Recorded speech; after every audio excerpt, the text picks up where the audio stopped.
The Duchess of Duplicity is out of control. Ooh, even Meghan Markle fans are turning on her and aren't happy. So we all know people paid nearly $3,000 to attend this Megstock wellness retreat. There is no wellness there. It's refund requests flying in like it's Black Friday returns. But then again, would we expect anything less from Meghan Markle? Methinks not. They paid thousands of dollars to be in the same room as her, and she left before the weekend even started. That is not a misunderstanding. That is not a scheduling conflict. That is the Meghan Markle business model on full, undeniable display. And if you have been watching this channel for any length of time, you already knew this moment was coming. Meghan Markle's women's retreat has officially wrapped, and what unfolded in Sydney is exactly the kind of story that doesn't need embellishment. The facts are damning enough on their own. The event was promoted as an exclusive luxury weekend experience, intimate, immersive, personal. A rare opportunity to spend a full weekend in the presence of the Duchess of Sussex herself. That was the pitch. That was what women handed over their money for. And we're not talking about loose change.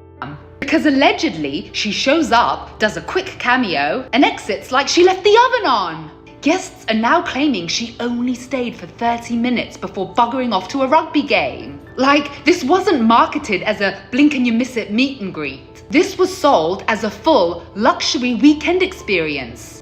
Attendees reportedly paid up to $3,200 Australian dollars each to attend what was described as a once-in-a-lifetime retreat. A full weekend of wellness, connection, and direct access to Meghan Markle.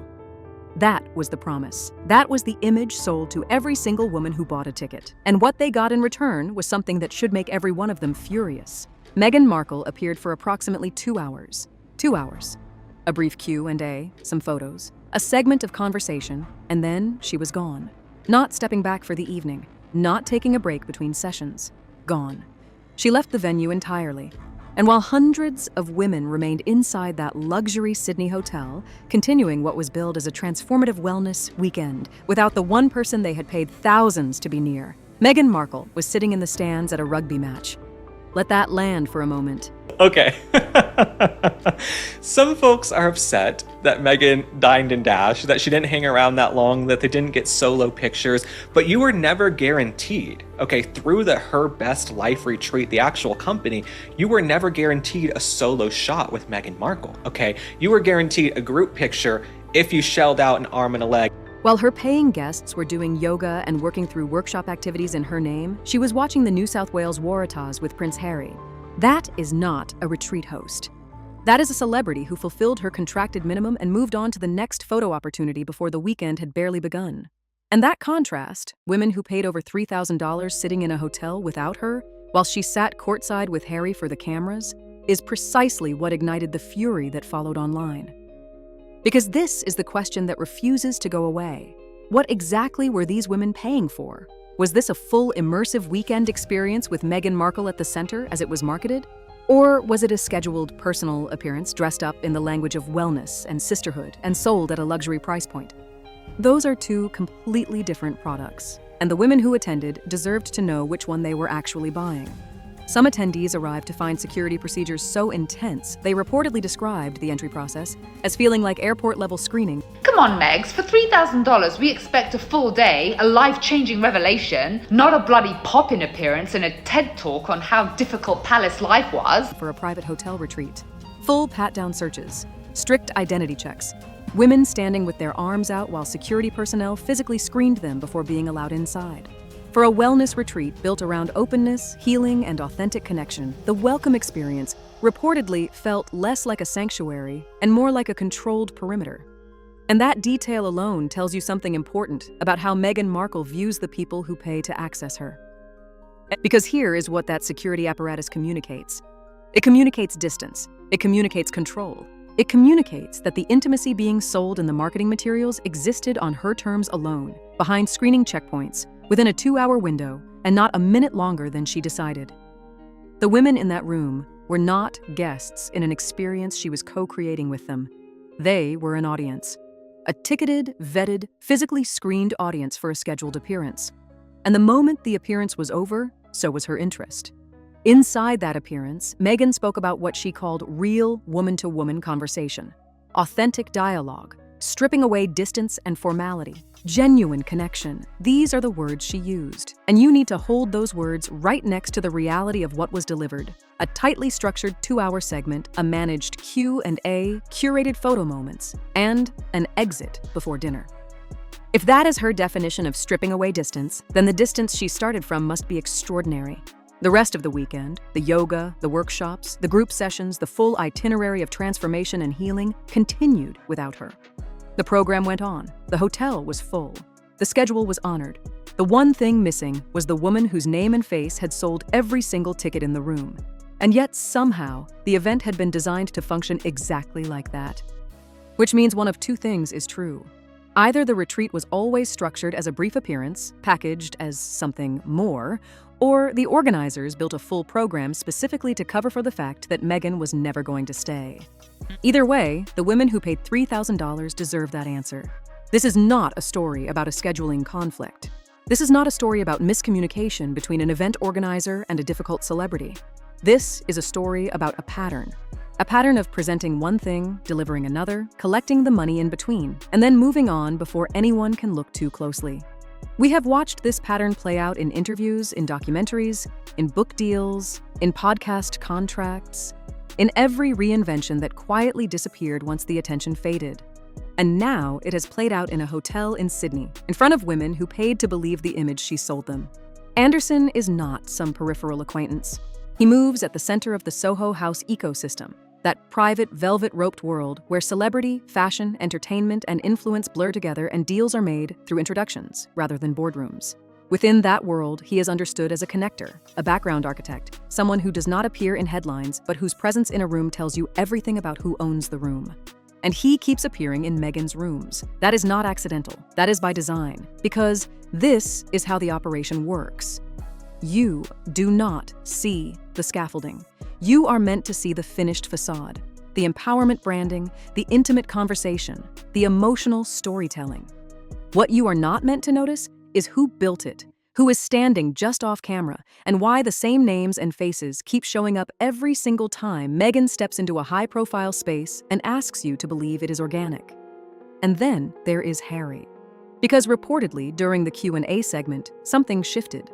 The conversation moved toward personal relationships, toward the inner dynamics of their world, and by multiple accounts, Prince Harry's composure cracked.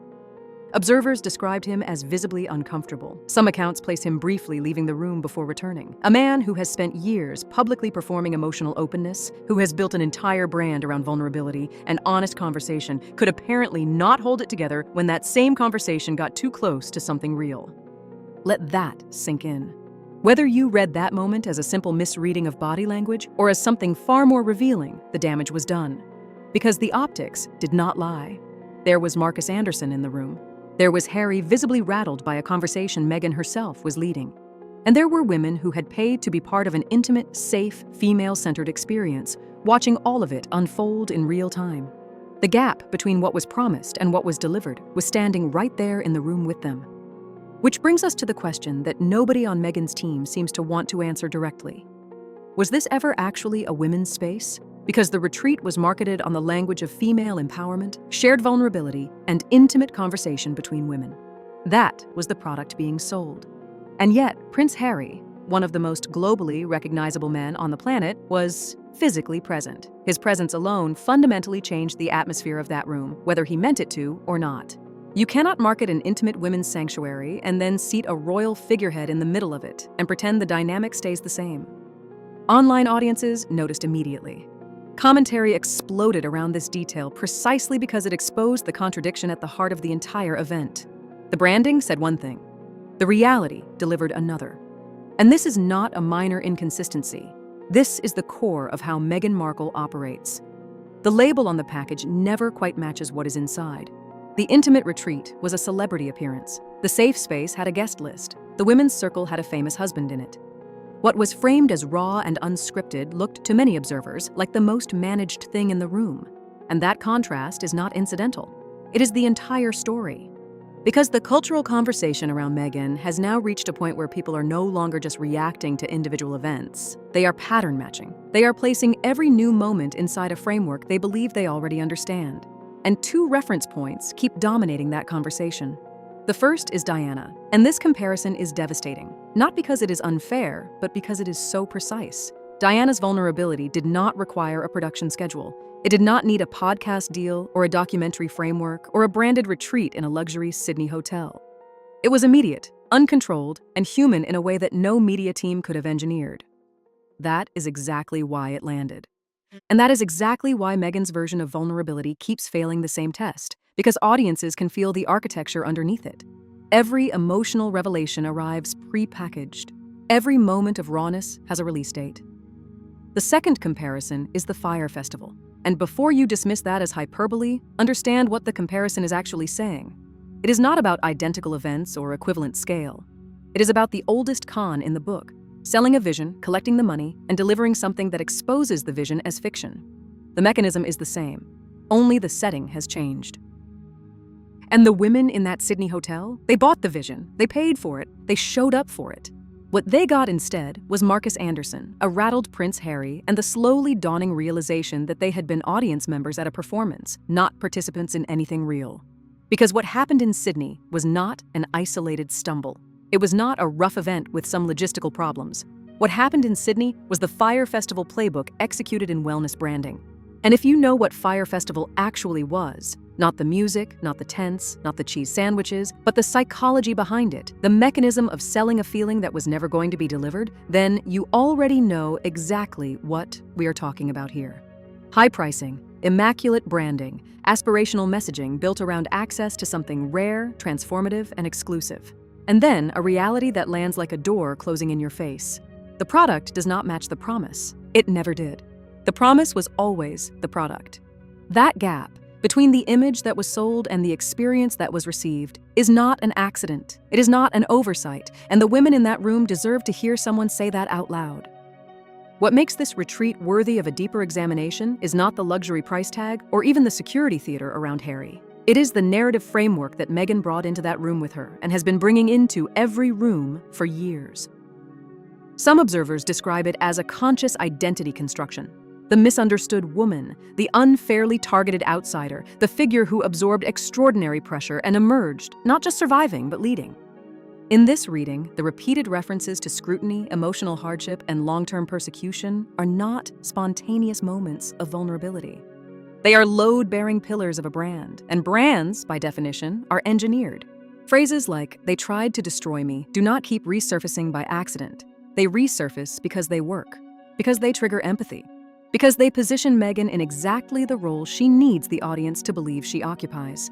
There are those who push back on that interpretation, who say this is not strategy, it is a trauma loop, that the repetition is not calculated messaging, but the involuntary processing of wounds that have not closed. And perhaps, for some observers, that reading feels more generous and more human. But here is the problem with that defense. It does not matter which interpretation is correct when the result is the same. Whether the narrative is manufactured or compulsive, the women who paid to be in that room were handed the same script. The same emotional architecture, the same performance of healing from a woman who charges premium prices to deliver it. Because that is the third layer, and the one critics keep returning to. Strategic positioning. Meghan's public identity across interviews, speeches, and events like this retreat is built on an interlocking set of themes: resilience, women's empowerment, healing, overcoming adversity. These are not random topics that happen to come up. They form a coherent, repeating structure. And within that structure, the same emotional anchors appear again and again across different contexts, different countries, different audiences. For critics, pattern recognition is not cynicism. It is just paying attention. When the same phrases, the same framings, the same emotional beats show up in a Netflix documentary, in a podcast, in an Oprah interview, and now in a luxury wellness retreat in Sydney, at some point, what looked like vulnerability starts to look like a script. And what looked like raw expression starts to look like rehearsed delivery. That tension between authenticity and narrative consistency is exactly what is driving the conversation right now. Not just what is being said, but how often. Not just the message, but the machine behind it. And then there is the question of the sold-out retreat. Because according to multiple reports and online discussions, this event that was presented as fully booked, in high demand, and bursting with eager attendees, may not have been sold out at all. The official framing suggested a room packed with women who had competed for access to this experience. But the reality circulating in media circles tells a different story. If tickets were still available, if the event was not the overwhelming commercial success it was presented as, then the branding itself was a lie. And not a small, inconsequential lie. A lie told to the very women who showed up believing they had secured something rare. And we are not done. Because there is one more detail that has started circulating, and it is the kind of detail that tells you everything you need to know about how this operation actually functions. A journalist, who had purchased a ticket through the same channels as any other attendee, was reportedly contacted after organizers became aware of her profession and issued a refund. Her participation was declined. She was removed from the guest list not because she had done anything wrong, but because she had the ability to write about what she witnessed. Let that land for a moment. An event built entirely around the language of openness, healing, and authentic connection, quietly removed the one person in the room who could hold it accountable. That is not a wellness retreat. That is a controlled environment. And controlled environments exist for one reason, because the people running them know the difference between what they are selling and what they are delivering. Let that sink in. A retreat built on the language of openness and authentic connection may have been filtering its own attendees. Now step back from the individual moments and look at the structure underneath them, because that is where the real story lives. The first thing you cannot ignore is the collision between the marketing language and the reality on the ground. This event was presented as an immersive weekend with Meghan Markle at its center. Not a cameo, not a flyby, but a full, personal, emotionally present engagement. The language around it promised access and intimacy. What attendees actually received, by most accounts, was a 2-hour segment. That is not a minor discrepancy. That is the entire contradiction the story rests on, and everything else flows from it. The second layer is the celebrity economy model that the retreat was operating inside, whether it was acknowledged or not. People were not paying for yoga sessions and panel discussions. They were paying for proximity, for association, for the symbolic weight of being in the same room as a global figure. In that economy, Meghan is not a speaker. She is the product. She is what justifies the price point. And once you understand that, the weekend stops looking like a wellness experience and starts looking like a monetization structure with a wellness aesthetic draped over it. Third, you have the recurring cast of characters. Figures like Marcus Anderson do not appear once. They appear consistently, across events, across projects, across the overlapping networks of private member culture that Soho House represents. This is not coincidence. This is a pattern. A tightly interlocked social ecosystem where the same relationships, the same access points, and the same inner circle keep resurfacing. It is a world designed to look organic while functioning like infrastructure. Fourth is the value breakdown, and this one is impossible to wave away. Guests paid thousands of dollars. The headline attraction was present for a fraction of the weekend. The rest of the program continued in her absence, which means that whatever was purchased as a weekend with Meghan quietly became a scheduled appearance inside a retreat that went on without her. The product changed after the sale. That is the kind of detail that does not get explained. It gets managed. Fifth is the narrative repetition that anyone paying attention has long since noticed. Meghan returns, in every major public setting, to the same script. Years of public attack, emotional endurance, survival under relentless scrutiny. For a certain audience, this reads as consistency. For the rest of us, it reads as a fixed story that has been refined through repetition until it can be deployed anywhere, at any moment, to reframe any situation in her favor. Sixth is the split that defines public reaction every single time. One side sees a misunderstanding, a celebrity appearance that was over-communicated by marketing and under-delivered in execution, nothing more. The other side sees a pattern that has now repeated itself enough times to constitute a methodology. Overpromise the access, control the environment, limit the presence, and let the branding carry the weight that the substance cannot. And that is exactly where this lands. Not at the retreat itself, but at the question the retreat forces you to answer. What was actually being sold? Because if presence is the product, and the presence was rationed, managed, and surrounded by people who had been pre-approved for the room, then what was delivered was not a wellness experience. It was a performance of one. And Meghan Markle has had years of practice making those two things look identical. If you've been watching this story unfold, and you knew from the beginning how it would end, you belong here. Palace Leaks covers what the mainstream press is too polite to say plainly.